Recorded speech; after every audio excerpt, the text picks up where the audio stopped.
Hello, everybody, and welcome to the Soul Surgery Podcast. My name is Nikki Clinch, and I am your host. So today's episode, I get to sit with the amazing Rebecca Dennis. Rebecca is an international author, a coach, workshop leader, and just a really powerful space of transformation. And all her work is about the breath. She is on a mission to teach as many people as possible the absolute power within each one of us that comes with our ability to breathe consciously, with awareness and in a connected, aligned, and integrated way. In this episode, Rebecca and I specifically focus on healing trauma through the breath. And we speak about how fundamentally important it is right now, particularly with crisis, particularly in such challenging times, to be able to learn how to breathe. You know, the breath is something that is already available in every single one of us without fail. More often than not, we do not know how to breathe properly, certainly not consciously and in an empowered way.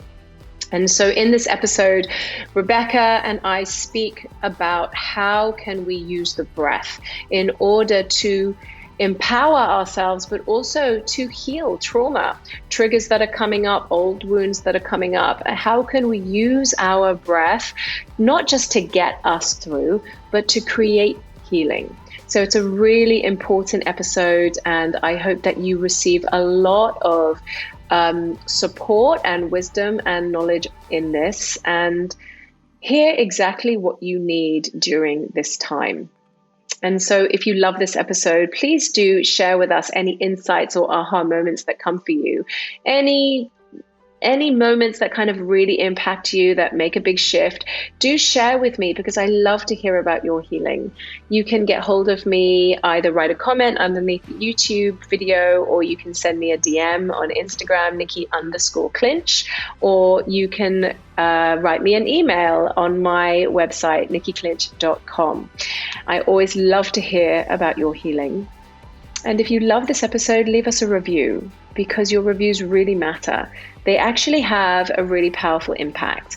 Every single one of you that takes the time to leave us a review when a podcast has actually impacted you for the better, that allows Soul Surgery to spread further and wider, and more of this content can land in the space for those who really need it. And lastly, if you love this podcast, please subscribe, because your presence here in this community is important. It's important to me, and it's important to all of us. So, you know, you can receive these episodes every single week into your life without fail. And there's probably always going to be one that you wouldn't imagine that is what you needed, and it is exactly what you need. So being open to that continual process of your own transformation and self-empowerment. So enough from me. Let's head over to the episode where you will hear me and Rebecca Dennis. So thank you for being here with the Soul Surgery Podcast. Hi, Rebecca. How are you doing? I'm really well, thank you. So glad that we got to do this at last together. Yeah, I'm so pleased we did as well. I know that you were super busy before the end of the year writing your book, and we had to move it a few times, but it feels almost synchronistic that we're speaking now, because I feel like, you know, with you guys back in lockdown again in the UK, that this is really, really needed for us to have this topic, this conversation. So thank you so much for coming on Soul Surgery and speaking to my audience. They're going to get so much from hearing you speak and hearing your wisdom. How are you doing? How are you doing in lockdown this time? How am I doing? It's a really good question. I just go day by day and just with how I feel. And, you know, I'm incredibly lucky in many ways that my boy enjoys homeschooling. His dad isn't working, so he's able to take on the majority of that so I can work. I've managed to adapt my teaching as well online which I never really imagined before was something that I would be able to do, especially when you're working with the body.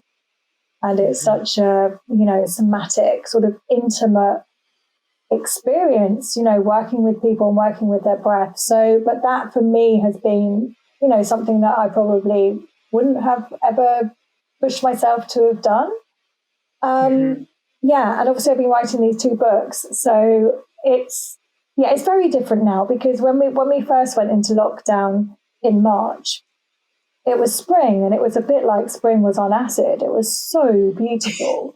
The sun was out, and there was all this kind of, people were saying we're in uncertain times. People were saying that way before that, but now it was like, now we really are in uncertain times. But it was a sort of this slightly more whimsical, we've got time off, and some people are baking banana bread, and some people are learning a language, or some people just aren't doing that at all. And different people going through different emotions and having different experiences with lockdown. Now, obviously, it's gone on for such a long time, especially here in the UK. And yeah, you can feel it. And I always err on the side of hope and keeping faith. And but I do know that an awful lot of people are having such a rough time right now. So sorry, that was a really long answer, but I'm doing okay. I'm grateful for what I have. And I just take each day as it comes and just do what I can, I just do what, if I can be of use, and if I can be of service, helping with the breath and helping people to move through some of this stuff, then I'm really grateful for that as well. Yes. I think if there was ever something to discover at this time in people's lives, it's to discover that they have this gift, which is their breath. That when you can't leave your house and you can't get all the things that you used to rely on, it's like, I have this gift that is available all the time, and it's right here. And so it doesn't surprise me that you've got it's perfect timing. You've got your 2 books coming out, which I definitely want to hear about in a bit. And amazing that you adapted your teachings to online. I mean, firstly, don't you think it's amazing how intimate you can get online when it comes to working with trauma and energy and the body? It's almost like a streamline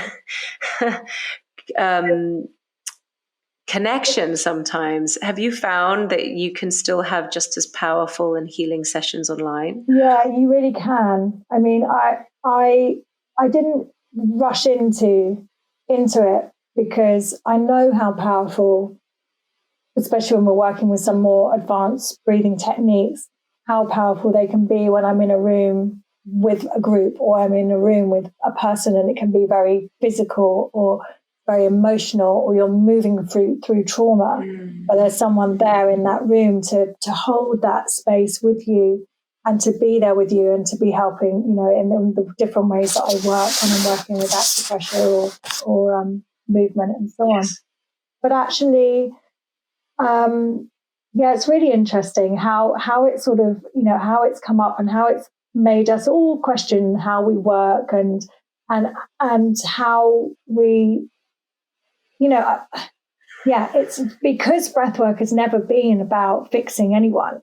It's not people are there to be fixed. It's about empowering them anyway, to be trusting their own breath and to be allowing the breath to go where it wants to take them. And then to be able to give them that tools, and then to say, if you can just use some acupressure here on your jaw, if you can go into your solar plexus, then they do that. They're able to do that themselves. And so it's, and then holding groups as well. And in the way that, we're not physically in a room together, but we are in this energetic room together. Yes. And so it's, you can feel it. You can feel the energy and the sharings, at the end, when people share at the end, and that's the most powerful part I always find when people start to share and they share their stuff and what's come up, and then someone else is like, yeah, that happened for me, or this happened for me, and so on. So yeah, it's amazing, isn't it? How people, we say that, we're more connected in the world, but we're more disconnected because of devices and being on the internet and so on. But then also, we are also still really, really connected, and there's nothing, the human connection is so key, so important, and obviously being able to hug your friends or hug people that you love, you naturally get that oxytocin, that rush, or that that hormone, your hormone rush. But there are other ways, that we can adapt. Like people can do self massage, or people, But when you're working with the breath in that way, you are sending little love notes every time to your own body, and that's it's So it's really that exploration of self love and getting people to really sit and be with themselves.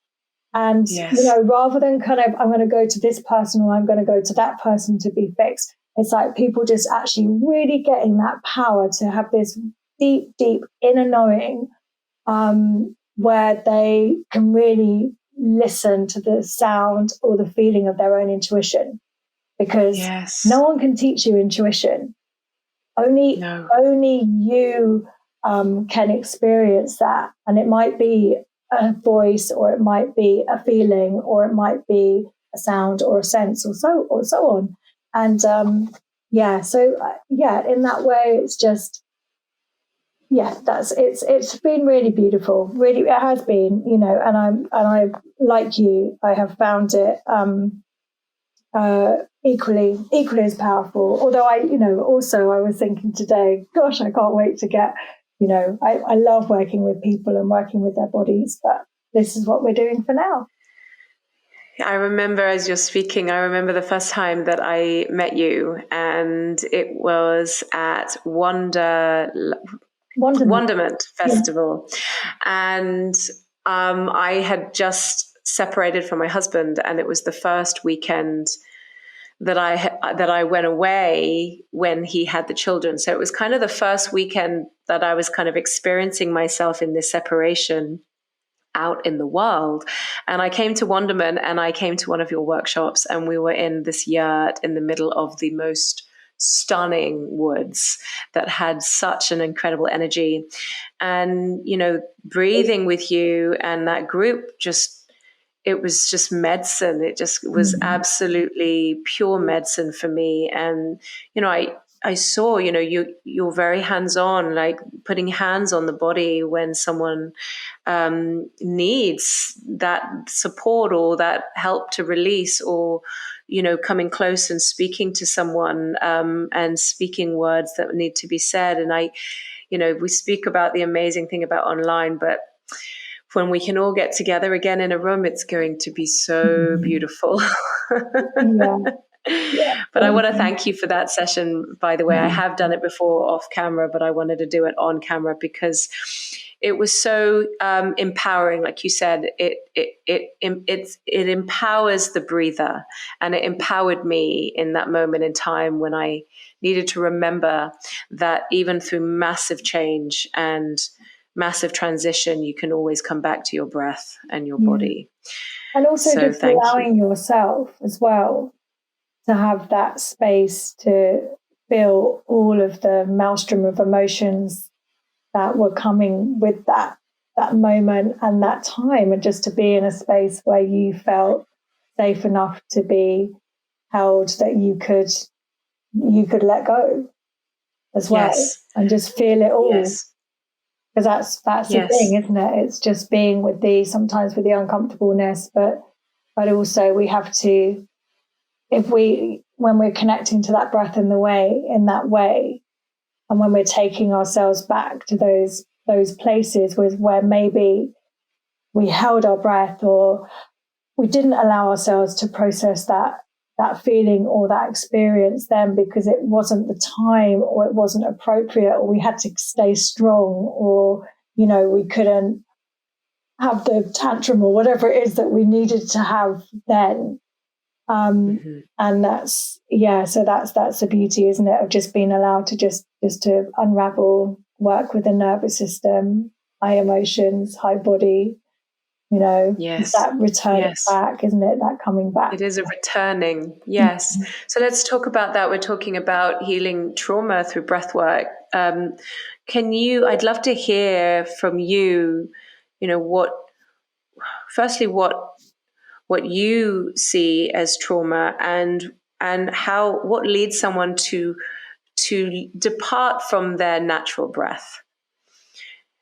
When I look at my son, he's 2, like he really knows how to breathe. Yeah. Like his belly just goes boof when he breathes out. Those little 2-year-olds, aren't they? And that's a perfect place to begin, isn't it? It's just perfect because they have no inhibitions. They're not trying to, they'll express exactly how they feel. So if he's hungry and someone's taken his toy, or, he's hungry, then he'll let you know. And and it's, we have not really experienced things like fear or embarrassment or guilt. It's just like that innocence of just being so present as well. It's not like he hasn't got a little flitting mind where he's kind of thinking about a to-do list or what people might be thinking. He's just completely in the moment. And so in that way, the breath is just like you say, it's just open, it's full. He's just, he's breathing. He's in the moment, or otherwise he's just there in his imagination, creating beautiful stories in his mind. And then it's, when we get to the ages of 3 to 7, we start to emotionally develop and we become a lot more aware. We're aware of our surroundings, of our cultures, at school, of authorities, and we might be told to calm down or to be quiet or to behave or to speak up or, or get out there, or you've got to be brave, and all of these things that we get told, conditioned in instructions, and mostly with love, not always, but it's just a human experience. And then obviously when we have these different experiences on a mental, emotional, physical level, where we when maybe experience like being embarrassed or not fitting in, or when our heart gets broken the first time, or our best friend decides that they're no longer our best friend anymore, or even if it's something physical where we've been to the dentist for the first time, we've held our breath because we didn't like what was happening in our mouths, or there's many little traumas. We all go through little traumas in our life, and sometimes we go through big traumas as well. And it's, even sometimes if we have the most idyllic childhood, but that time when mum was busy because she was cooking and she wasn't listening to me when I was trying to tell her something really important, but there was something really hot on the stove. All the times it's like our breath is correlating. We are holding the breath, the rhythms, the patterns of our breath are changing. And all the microscopic little muscles in our body are contracting as well. And we're just like, our bodies are like a biological recording of our past, carrying all of these stories. It's like Gabor Maté when he says like we're holding, our issues are in our tissues, and our body knows the score. That was his book, wasn't it? And so we're not, we just go through life, and we all have different experiences, and in that way, it's like sometimes we, we'll hold our breath if we're scared, or hold our breath if we're stopping ourselves from laughing, or we'll shallow breathe because we don't want to be seen, and so on, or our posture will change. And so in that way, when we're working with the breath, and when we're looking at trauma, and when we're nestling up to trauma, and maybe not going too much into the story of the mind, what that perception is of the story, we all have our own perception of what that story is, but we're just listening into where we're holding it in our body. So maybe it's in the jaw, or maybe it's in the back of the neck, or maybe in the throat because you haven't been able to get your words out, or it's in the solar plexus because your flight or fight has been triggered so much and you're just, you're wired all the time.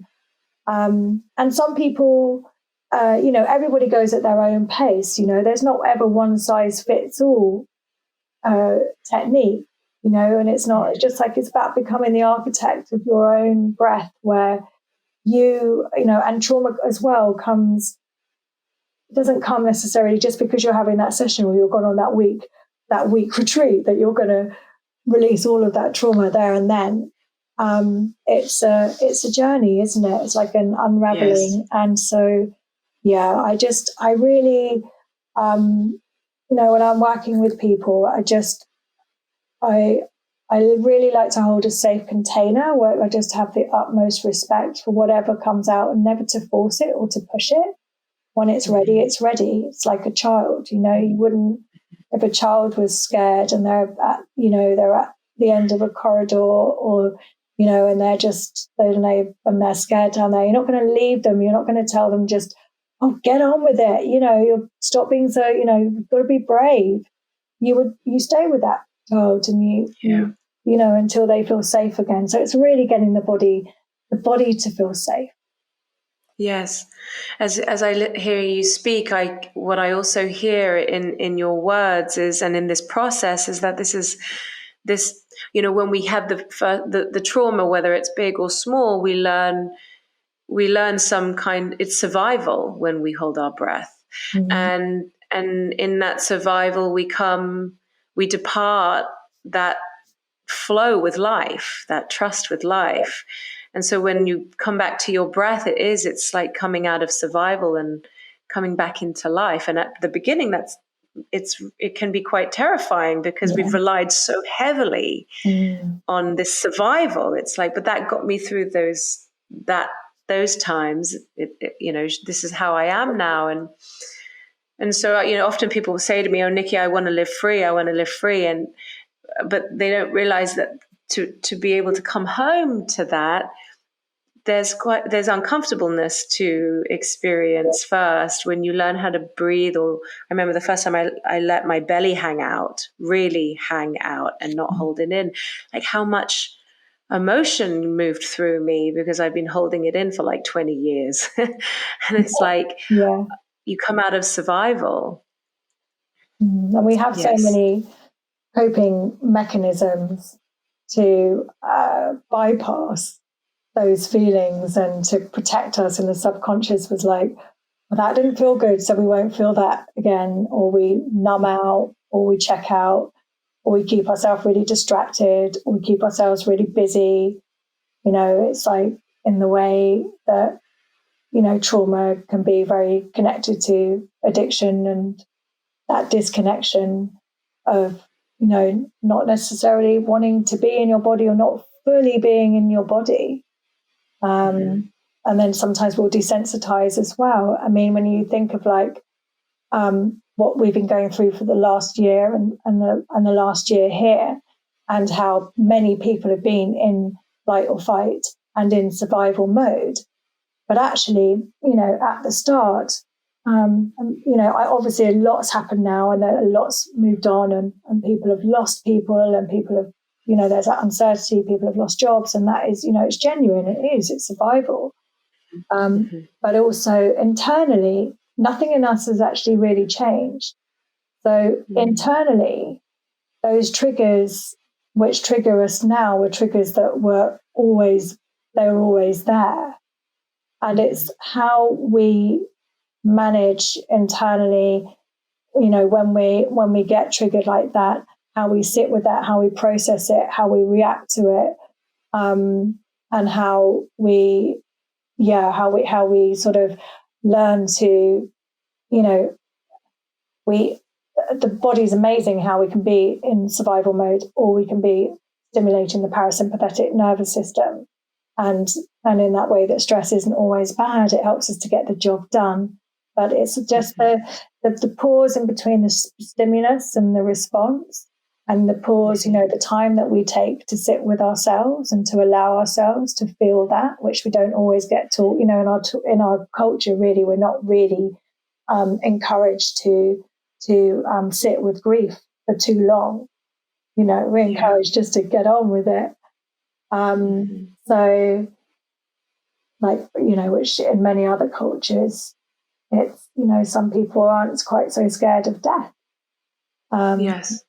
It's a ritual. It's part of ceremony, actually, to confront it, to face it. Absolutely. So yeah, in this way, with the breath, it's just that perfect, that way to be able to balance the nervous system, to bring back, like this resetting, this recalibration, so that that we can help all of the systems in the body, because everything is so interconnected: the immune system, the cardiovascular system, our respiratory system, our endocrine, the reproductive. They're all, some are being prioritized if we're in flight or fight. So we have to it's like a little ecosystem within us. If that ecosystem is under stress, or it's being polluted, or whatever, we're not taking care of it, then we're going to feel it. It's going to be out of balance. Well, I think, also what you just said, which is so pivotal. I mean, and it seems like a really important first step is even to have that shift in perception that, the experience that we're having, the trigger that we're having, is happening inside of us rather than to us, rather than it's out there. That we talk about education, we don't get educated that that this internal world is what is affecting us so strongly, and it is internal. And so we try to change the boyfriend, or we try to change the job, or we try to change our bodies, or we try to change all this outside stuff. But actually, then I always say, wherever you go, you bring me along. And then, the trigger is inside. And so even that shift alone is such an important thing to really start to see and own, isn't it? Because then when it comes, because it always will, because we're human, it's like, okay, so what's happening inside of me? Yeah, you're better equipped to weather those storms. Exactly. Because go on. What were you going to say? I was going to say, would you say that, I would imagine you've been working a lot since lockdown, since last year's lockdown. Yeah, me too. Would you say that people, because of lockdown, because everything so much has dissolved on the outside, as in, our busy lives, our schedules, the classes that we relied on, the stuff that we always did to fill our days, would you say that because all of that has quietened down, people are coming back to their internal worlds a lot more? Are you seeing that?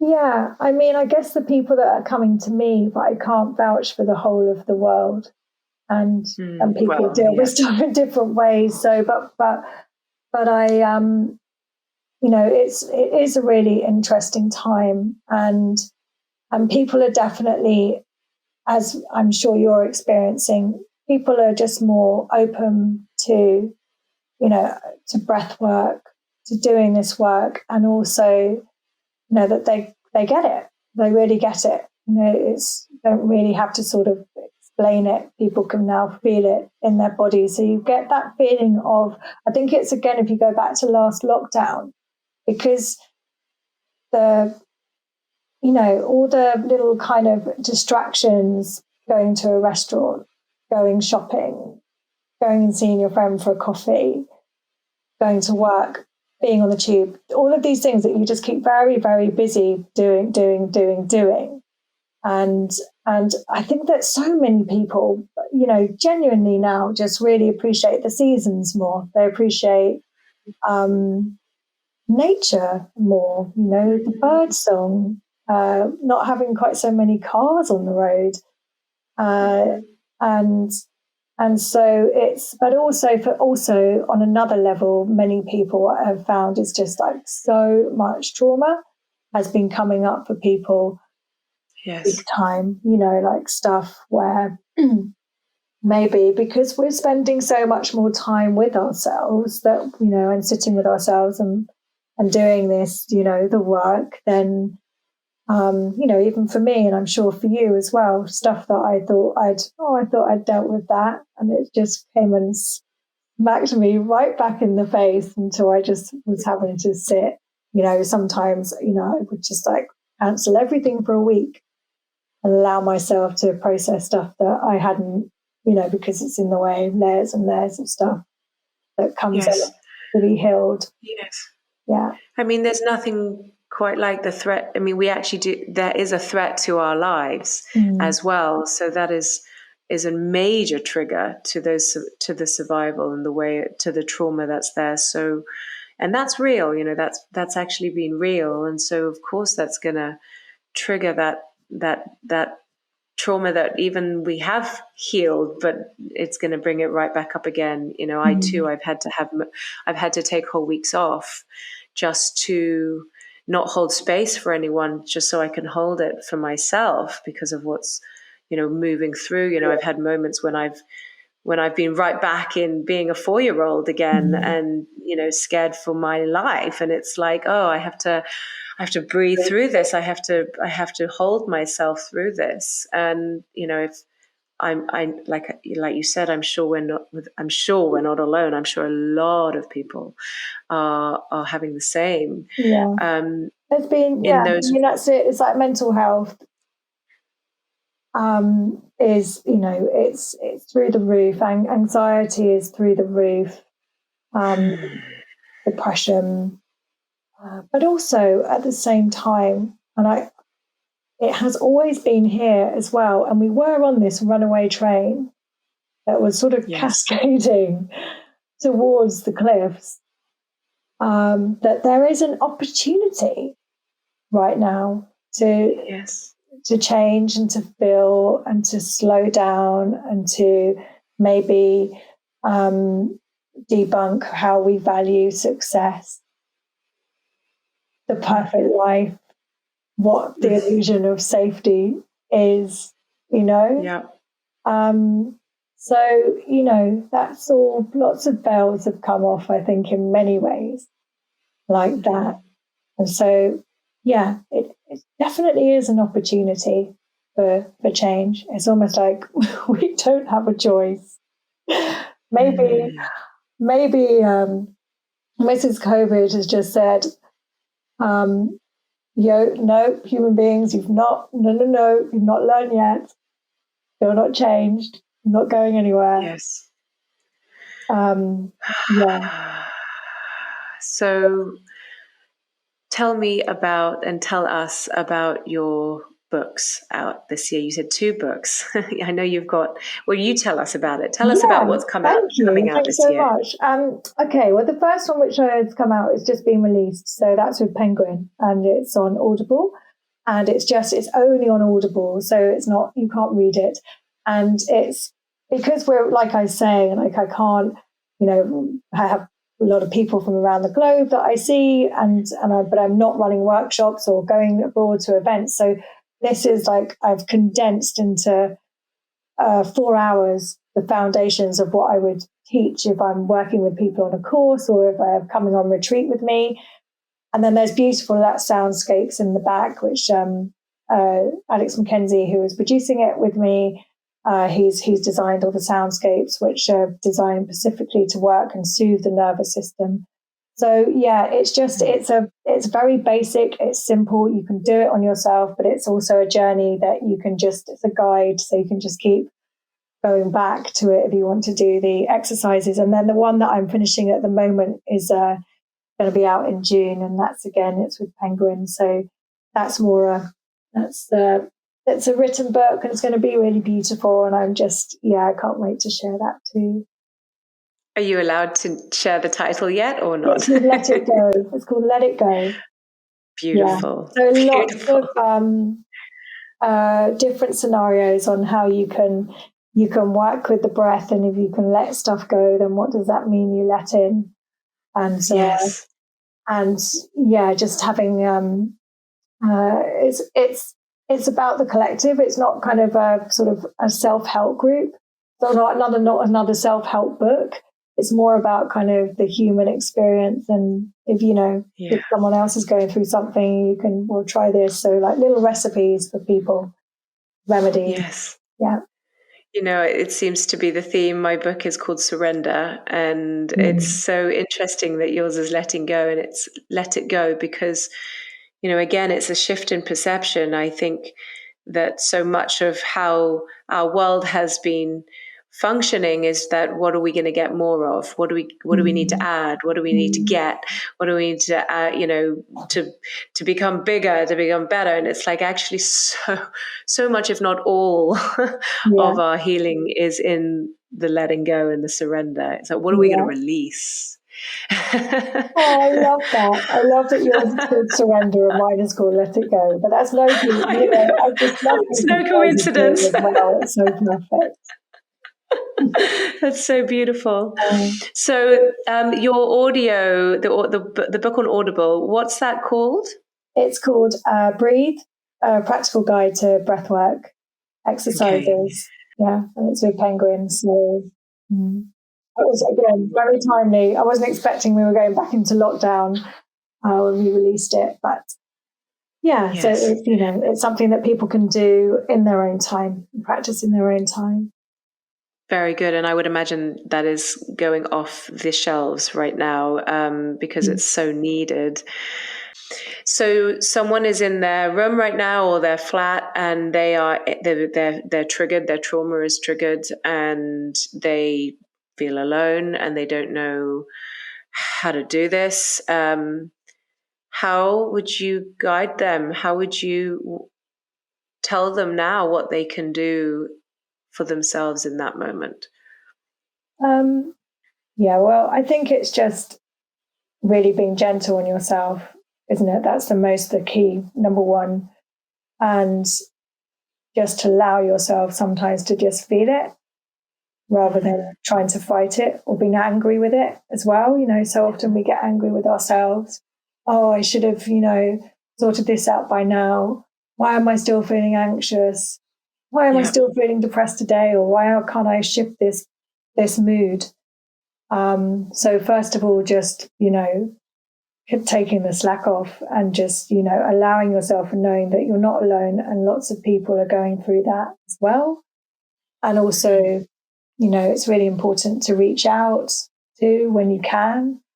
But really just by gently connecting to your breath and just giving yourself little goals, just little goals every day. Not like I'm not going to go on a 5K run every day and I'm not going to sort of meditate for an hour every day or whatever. Just like maybe, okay, for this week, I'm going to connect to my breath each morning for 2 to 5 minutes. And I'm just going to practice just breathing and just only focusing on my breath and just setting up my day, setting up my morning with the breath, just welcoming in the breath, just being with the breath and not being with anything else.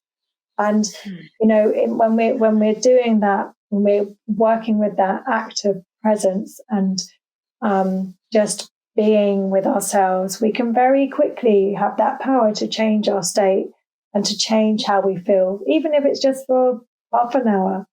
And then just keep coming back. And I've got so many free guided breathing exercises as well on my podcast, And Breathe, which lots of people have been listening into and just sort of dabbling with those. So they're all there and they're all available. And I think that it's, I know lots of people have been finding them really useful and they've been getting them through.